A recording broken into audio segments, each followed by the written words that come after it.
तो उत्तराखंड में जिस तरीके से चुनावी माहौल है और सभी पार्टियों के जो दावेदार हैं अपनी तैयारियों में लगे हुए हैं, साथ ही साथ कई सारे ऐसे चेहरे थे जो कई वर्षों से मेहनत कर रहे थे। इसी कड़ी में हमारे साथ मौजूद हैं उत्तराखंड प्रदेश प्रवक्ता अभिनव थापड़ जी, जो कि कहीं ना कहीं दावेदारी में थे कांग्रेस की और लंबे समय से जो है एक संघर्ष कर रहे थे, भ्रष्टाचार के मुद्दों को उठा रहे थे, लेकिन कहीं ना कहीं अंतिम दौर में उनका जो है पार्टी से टिकट कट गया। सर, क्या इसको लेकर नाराजगी जता रहे हैं? मैं पहले भी बता चुका हूँ कई मीडिया वालों को, क्या हार में क्या जीत में किंचित नहीं भयभीत में। संघर्ष पथ पे जो मिला ये भी सही वो भी सही। संघर्ष करना हमारी नियति है और प्रारब्ध में टिकट नहीं होगा, चुनाव लड़ना नहीं होगा। अंतिम दौर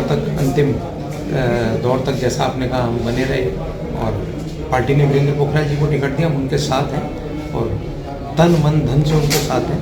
पहले दिन से जिस रात से टिकट हुआ उस रात भी उनकी मेरी बात हुई, उनका फ़ोन आया, प्रदेश अध्यक्ष जी से बात हुई, सब कुछ बात हुई। चलता रहता है पार्टी में, किसी एक का निर्णय होता है, पार्टी का किसी एक को लड़ाने का निर्णय होता है। उस निर्णय से हम सब सामंजस्य से बिठा के लड़ा रहे हैं। उनका चाहे नॉमिनेशन हो, चुनाव प्रचार हो, हर जगह मैं लगाऊँ, व्यक्तिगत रूप से लगाऊँ, लोगों के पास जा रहा हूँ, कई जगह जा रहा हूँ, टीवी विस्थापितों में भी मैं परसों गया, कई जगह जा रहा हूँ। तो सब जगह यही बात हो रही है कि भाई वीरेंद्र पोखरियाल जी को इस बार मौका दिया जाए। 15 साल से भाजपा यहाँ पे है और जो मेरा अभियान था, जैसा आप कह रहे हैं कि भाजपा के 15 साल दूर नगर निगम बिहार, इस अभियान को भी असर देखने को मिला है। भाजपा को अपना प्रत्याशी बदलना पड़ा है, जैसा आप लोग कह रहे हैं। तो अब ये लड़ाई 1-on-1 पे आ चुकी है और मेरे को लगता है कि कांग्रेस इस बार वीरेंद्र पोखरियाल जी के रूप में हम जीतेंगे और मेयर कांग्रेस का होगा। और ये चुनाव दिन पर दिन कांग्रेस के प्रति, जैसे माना 29 दिसंबर की रात को टिकट हुआ था, 30 को हम लोगों ने नॉमिनेशन फाइल किया था, आज हम 3 जनवरी थे, तो 4 दिन में हमारा चुनाव एक एक स्टेप करके धीरे धीरे बढ़ते की तरफ चला जा रहा है। और बीजेपी के पाले में जो चिंता की जो बेचैनी है वो आप देख सकते हो। हमारे पार्षदों के नॉमिनेशंस कैंसिल करा रहे हैं, NOCs कैंसिल करा रहे हैं, कागज़ कैंसिल करा रहे हैं। तो इससे ये नज़र आ जाता है कि कौन संकट में है और कौन कॉन्फिडेंस से आगे चुनाव में लड़ रहा है। बाकी रही बात हमारी, तो ये पार्टी का काम है, इसको निर्णय दिया गया है, वीरेंद्र भाई को हम चुनाव लड़ा रहे हैं और मेयर बना के लाएंगे। सर, अंतिम दौर तक ये भी बात सामने आ रही थी कि आपका टिकट होने वाला है, ये चीज़ भी सुनने में आ रही थी। कोई बात नहीं, हमें भी सुनने में आ रही थी, पर जो जीता वही सिकंदर। वीरेंद्र भाई का टिकट हुआ, हम उनके साथ हैं, कहीं कोई दिक्कत नहीं। आज भी हमने महानगर कांग्रेस कमेटी की बैठक बुला रखी है, सारे पार्षद हैं, मैं और वीरेंद्र भाई यहीं पे, हम सबसे बात करेंगे, एक इंडिविजुअल बात करेंगे। कुछ नाराज भी होंगे, उन्हें मनाने की भी कोशिश करेंगे। मैं तो यहाँ क्या, मैं तो टिहरी में भी एक हमारे मित्र थे, वो कांग्रेस के कैंडिडेट के खिलाफ लड़ रहे थे, तो पार्टी ने मेरे को आदेश दिया, मैंने तो उनसे भी बात करके उनका भी पर्चा भरवाया, वापस करवाया।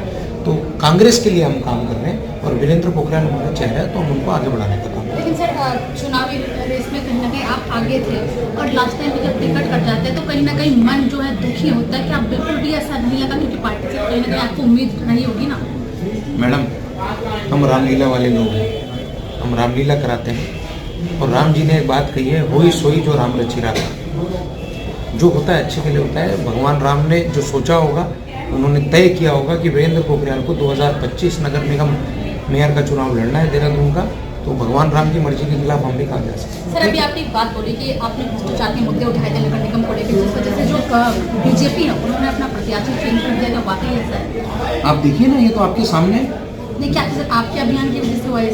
बिल्कुल निश्चित तौर पे अगर मैं अभियान इसको नहीं खड़ा करता, भाजपा के 15 साल दूर नगर निगम बिहार, तो स्मूथ निकल रहे थे। ये तो बीजेपी के जो गामा जी हैं, वो तो चारों तरफ उनके बढ़िया पोस्टर लग रहे थे। जब हमने लोगों तक, जन तक, वार्ड तक ये बात पहुंचाई कि इस तरीके से यहाँ पे भ्रष्टाचार हुआ है, स्मार्ट सिटी में हुआ है, कूड़े में भ्रष्टाचार हुआ है, आपका स्ट्रीट लाइट में भ्रष्टाचार हुआ है, कूड़ा उठान में करोड़ों रुपए का, गाड़ियों के फेरे में भ्रष्टाचार हुआ है, 2 फेरा दिखा के 8 फेरा 10 फेरा दिखा के पर डे की 2 बार गाड़ी वो चलती थी, इस लेवल पे भ्रष्टाचार हुआ है। मोहल्ला समिति में 99 लोग फर्जी घोस्ट एम्प्लॉई हैं, मैंने उसमें RTI लगाई है, मेरे उसमें लेटर्स हैं। स्मार्ट सिटी में 1537 करोड़ रुपए जो इसका फिगर है, सबसे पहले मैंने निकाला। यहाँ पे पल्टन बाजार में 500-600 दुकानें होंगी, 600-700 दुकानें होंगी, उसमें लगभग 5.5 करोड़ रुपए का बोर्ड का इनका बजट निकल के आया है। जो इन्होंने लाल रंग का एक बोर्ड किया है, इसमें दुकान का नाम और एड्रेस है, वो बोर्ड 5 करोड़ रुपए के, 5 करोड़ 31 लाख रुपए के हैं। तो एक एक बोर्ड 30,000, 50,000, 1 लाख रुपए का बोर्ड पड़ रहा है। इस तरीके से इन्होंने ये काम किए। सर, आपने भ्रष्टाचार की बात की, क्या कांग्रेस इनकी जांच के लिए आगे आएगी? मैं तो जांच मांगी रखी है नगर निगम से।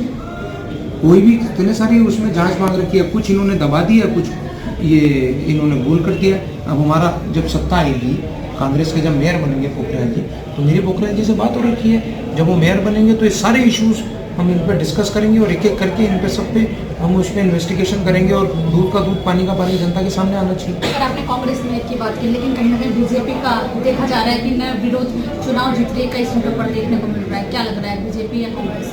इसी को तो कहते हैं सत्ता बल।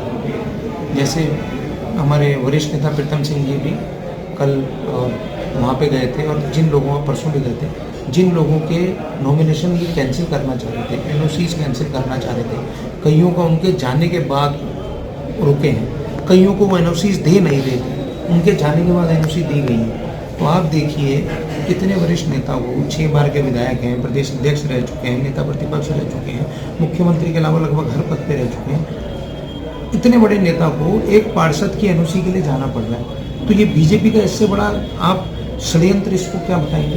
एक बात। दूसरी बात ये कि अगर आपको इतने कॉन्फिडेंट है हम चुनाव में, तो आप मेरा या आपका पर्चा कैंसिल क्यों करा रहे हैं? आप चुनाव करिए ना, लोकतंत्र में सबको लड़ने का अधिकार है, निर्दलीय को भी लड़ने का अधिकार है। जो लड़ेगा, जीतना एक ने, बाकी 2, 3, 4, 5 बाकी लोगों ने हारना है। तो एक ने जब जीतना है, तो जब दंगल है, लोकतंत्र में सबको ये एक अधिकार है लड़ाई लड़ने का, तो आप उसके अधिकार से भी उसको वंचित रखना चाह रहे हैं, तो ये बात ठीक नहीं है। तो ये बीजेपी की घबराहट और ये बेचैनी सामने ला। चलिए सर, आखिरी सवाल, उत्तराखंड की जो जनता है अभी आपको देख रही है, उनसे क्या कुछ अपील करना चाहेंगे मेरे लिए? सीधी सी बात है, देहरादून के जितने भी लोग देख रहे हैं, वीरेंद्र पोखरियाल जी को अपना समर्थन दें, वोट दें, नाते रिश्तेदारों को बोलें, कांग्रेस के लिए बोलें, और जितने भी हमारे प्रदेश में, टिहरी में, उत्तरकाशी में, पिथौरागढ़ में, चंपावत में, हल्द्वानी में हमारे संघर्षों के साथी ललित जोशी जी, उनको टिकट मिला है मेयर का, राज्य आंदोलनकारी भी रहे हैं और बहुत शानदार जबरदस्त हमारे बड़े भाई हैं और हमारे सालों पुराने कांग्रेस के साथी हैं, उनको टिकट मिला है। नई टिहरी में कुलदीप कुमार है, युवा लड़का है, उसको टिकट मिला है। उत्तरकाशी में गौड़ जी हैं, से तमाम जितने भी नगर पालिका अध्यक्ष हैं, नगर पंचायतें हैं, सब हमारे लोग लड़ रहे हैं। तो आपसे ये उम्मीद है, दरखास्त है, हाथ जोड़ के निवेदन है कि कांग्रेस के सिंबल पे जो भी हमारे लोग चुनाव लड़ रहे हैं, उनकी मदद कीजिए, उन्हें जिताने का काम कीजिए।